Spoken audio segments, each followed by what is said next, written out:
Hey everyone, and welcome to The Explainer. Today, we're taking on a truly monumental task. We are going to cover an entire 1,000 years of European history in a single dynamic sitting. We're going to distill a millennium of kings, plagues, knights, and revolutions into a structured journey that, honestly, should fundamentally change how you view the past.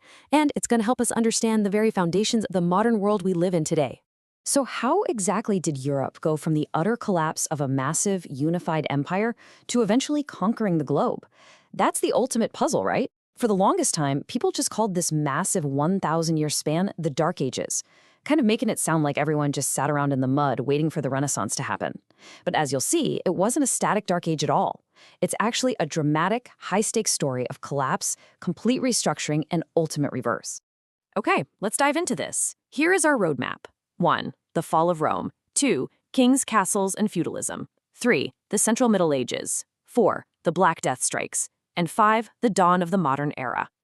Now, just to keep us from getting lost in the weeds on this epic chronological journey, I want you to keep these 5 critical milestones in mind. We've got 476 CE for the fall of Rome, 800 CE when Charlemagne is crowned, 1066 CE at the Battle of Hastings, 1347 CE when the Black Death arrives, and 1492 CE with Columbus. These are going to be our guideposts. All right, part 1, the fall of Rome, a fragmented world. To really understand this, we need to step back to 395 CE.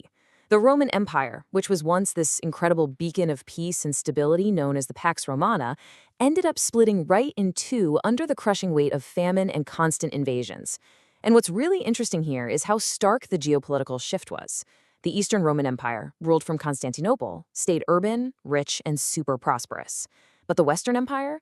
It was left rural, poor, and incredibly weak, making it highly vulnerable to all those Germanic barbarian tribes pressing hard against its borders.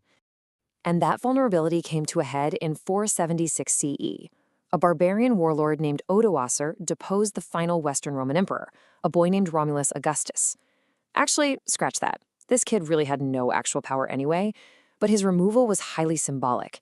It was the official death knell. The Western Roman Empire was officially no more. So, what happens when a global superpower just vanishes overnight? Well, the immediate fallout was absolutely devastating. Great cities were just depopulated. The amazing Roman transportation system completely decayed. Coins literally vanished, leaving no economic system to pay professional armies. And literacy absolutely plummeted. Without these key elements, the impoverished West plunged into this localized fragmentation. But out of the ashes of the Roman world, 3 distinct new civilizations were actually being laid down: the Islamic, the Byzantine, and the medieval. Which brings us to part 2, kings, castles, and feudalism, rebuilding in the dark. Amidst all this early chaos, we do get a brief, shining beacon of centralized power. In 800 CE, Pope Leo III crowns the Frankish king Charlemagne as Emperor of the Romans. It revived this incredible ideal of a unified Christian West, and Charlemagne backed a massive cultural flowering, reviving ancient knowledge. But, and there's always a but, without strong infrastructure, big cities, or good communication, his vast Carolingian empire quickly splintered shortly after his death. So the crucial point is, without a strong, centralized empire, the West was facing immense external pressures. You had Arab armies sweeping through the south, Magyars plundering from the east, and Vikings raining terror from the north. With no king to protect them, local populations were totally on their own. They turned to feudalism or vassalage. Local lords built dense networks of wooden castles, granting land and protection to others in exchange for loyalty and military service. Power wasn't about a state anymore. It was entirely about a complex web of personal obligations and, frankly, coercive force. Moving right along to part 3, the Central Middle Ages, the Zenith. Right around the year 1000, stability finally returned as Vikings and Magyars settled down and integrated. And this triggered a massive agricultural revolution. It's a real domino effect. A better climate allowed for new technologies, which led to an increased food yield. More food meant massive population growth. Forests were cleared, fueling bustling urbanization and a huge commercial revival. This macro-level boom empowered a brand new class of independent, self-governing merchants, and get this, it even birthed the very first universities. Now, I want to zoom in on a micro moment of incredible drama from this era. 3. That is the exact number of days the Holy Roman Emperor Henry IV waited outside in the freezing snow at Canossa. Why? to beg forgiveness from Pope Gregory VII. As Europe grew, the Catholic Church awakened and centralized into a robust, powerful monarchy. This snowy standoff perfectly captures the monumental shift in power as the Pope asserted his absolute dominance over kings and emperors. Empowered by this newfound internal stability in a highly centralized church, Europeans truly started to awaken, violently pushing their boundaries outward. In 1066, William the Conqueror led the Norman conquest of England. Down south, the Christian kingdoms pushed the Iberian Reconquista against the Muslims. And in 1095, Pope Urban II called for the First Crusades. Europe was rapidly expanding, driven by land-hungry aristocrats and intense religious fervor. But then, we hit part 4. The Black Death strikes. Catastrophe. History, as we know, rarely moves in a straight line. As we hit the year 1300, the tone shifts drastically. The climate worsened, famine spread, and in 1347, the Black Death reached Europe. It was an unprecedented demographic disaster. In just a few short years, the plague killed approximately 1/3 of the entire European population. Entire settlements were completely wiped off the map. It was a time of unimaginable grief and absolute terror.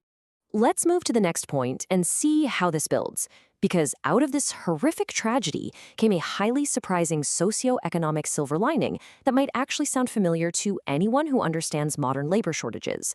With the massive population drop, land suddenly became available, and the demand for labor absolutely skyrocketed.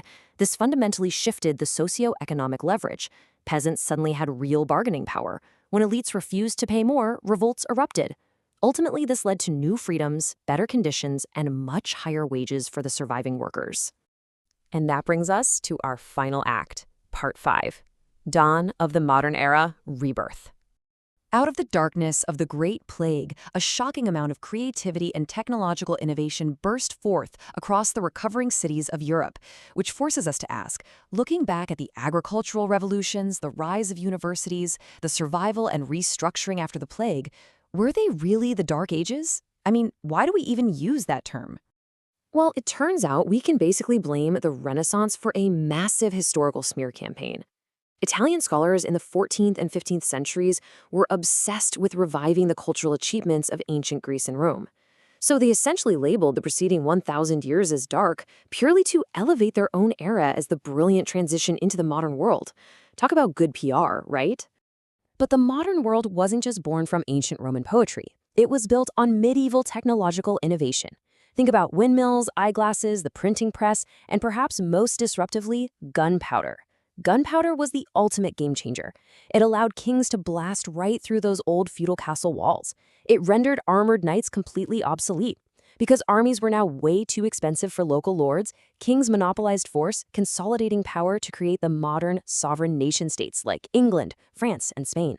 And finally, by the late 15th century, a fully rebuilt, battle-tested, and resilient Europe shifted its focus completely outward. In 1492, Columbus crossed the Atlantic Ocean. This moment really marks the closing of the Middle Ages. The 1,000-year phoenix had fully risen from the ashes of Rome, laying the exact foundations of the globally connected modern world we live in today.